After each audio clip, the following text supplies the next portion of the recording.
3 مارچ 1924 کو ہم یتیم ہو گئے تھے.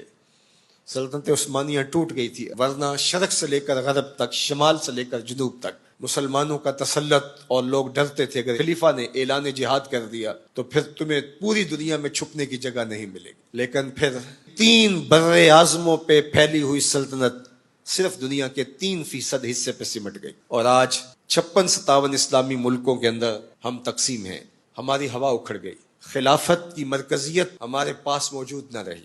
خلافت سے تصور لے کے یورپ نے اپنی صف بندی کی، اور یہ کتنے ملک جڑ کر کے ایک یونین بناتے ہیں اور ہماری وحدت کے ٹکڑے ٹکڑے کر دیتے ہیں. دیکھ مسجد میں شکست رشتہ تسبیح شیخ، اور بت کدے میں برہمن کی پختہ زناری بھی دیکھ. کافروں کی مسلم آئینی کا بھی نظارہ کر، اور مسلموں کی مسلم آزاری بھی دیکھ. چاک کر دی ترک نادان خلافت کی کعبہ، سادگی مسلم کی دیکھ اوروں کی عیاشی.